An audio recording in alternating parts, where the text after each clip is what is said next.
So Why Cities Lose is a book that does two things. It answers two questions. The first one, it tries to understand why did the United States become so polarized along lines of population density? So why is there such a divide between cities, suburbs, and rural areas? But it answers that question not just in the US, but looks at a lot of other countries where a similar divide has emerged. And then the second thing the book does is tries to understand, once that's been established, what are the implications of that divide for representation? And in particular, looking at parties of the left and parties of the right. So parties of the left have become urban in many places. And because voters for those parties are so clustered in cities, it makes a difference then in how their votes are transformed into seats and ultimately representation in the legislature and governments.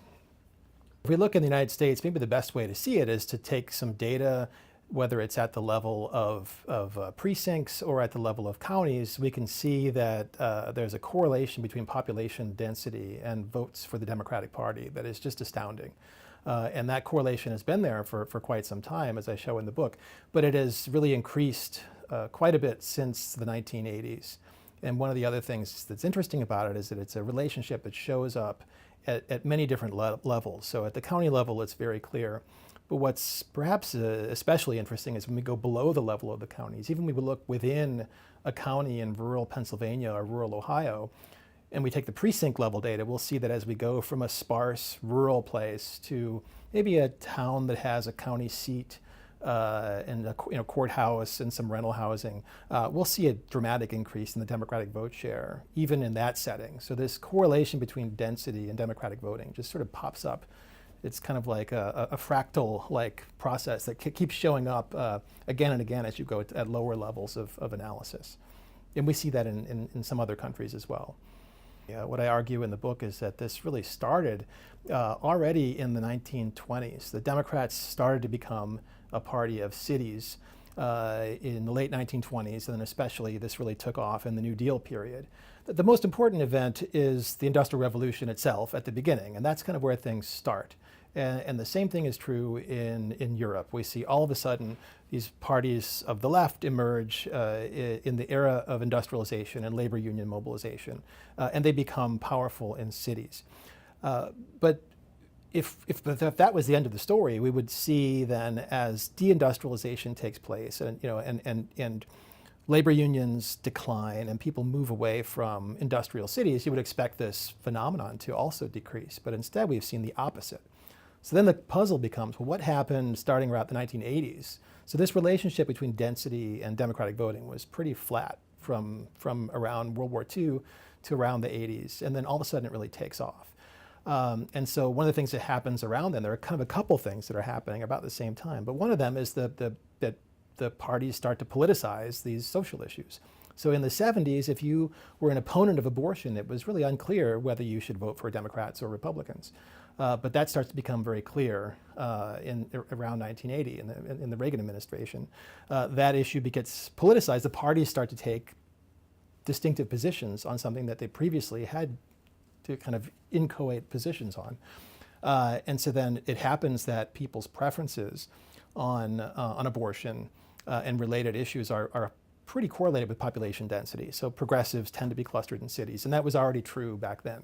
So when that new issue became politicized, it led to some urban people sorting into the Democratic Party and some ex-urban and rural people sorting into the Republican Party. So that was one of those moments.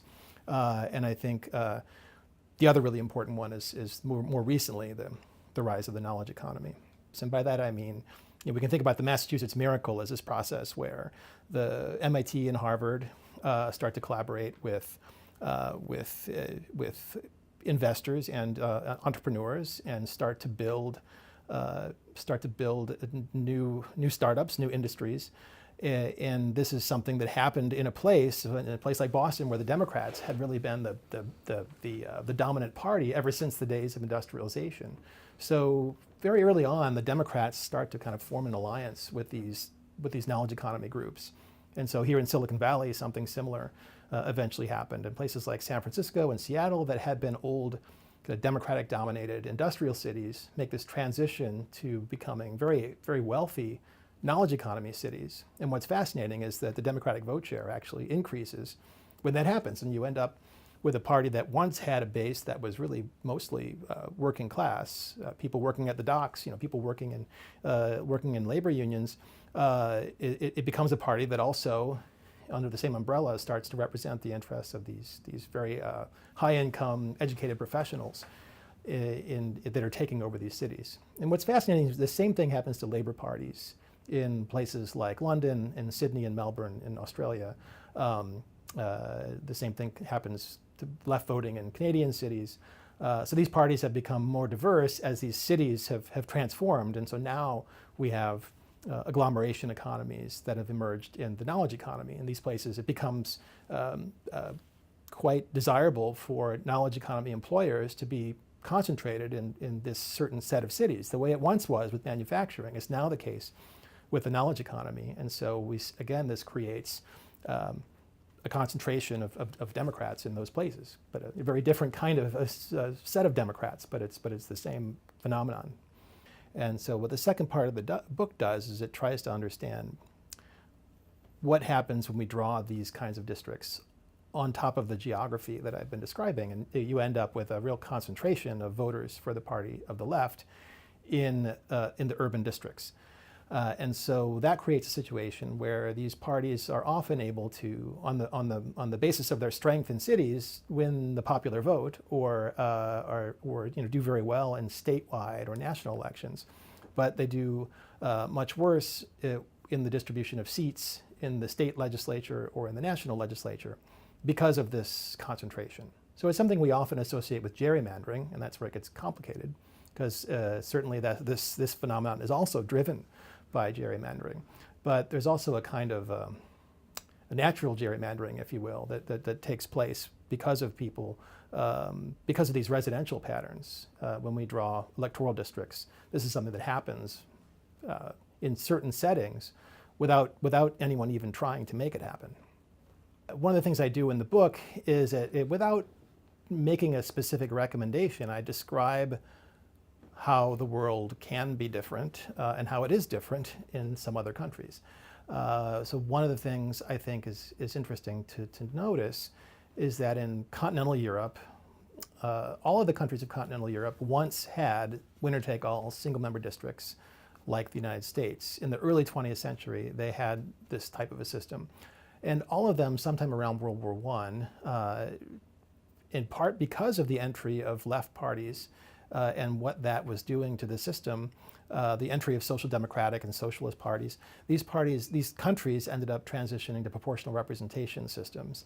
And one of the nice things about proportional representation is that it doesn't force all of these different dimensions of politics I was discussing earlier, abortion, gay rights, the knowledge economy, economic redistribution. It doesn't force them all into one choice between two very diverse parties that represent these different geographic places. It creates a wider menu of choices, and I think it has the impact of reducing somewhat this type of polarization, this urban-rural polarization I've been describing. So in European countries with proportional representation, they are urban parties of the right. We don't have any such thing in the United States. There are no places that are densely populated in the United States where Republicans get majorities outside of perhaps Little Havana in Miami, maybe sometimes Staten Island. But for the most part, we don't have a party of the right that competes in cities, and so that a victory for the right is really a victory for exurban and rural areas. That's not the case in Europe. A right government will have, in Sweden, for instance, will have lots of representatives from Stockholm.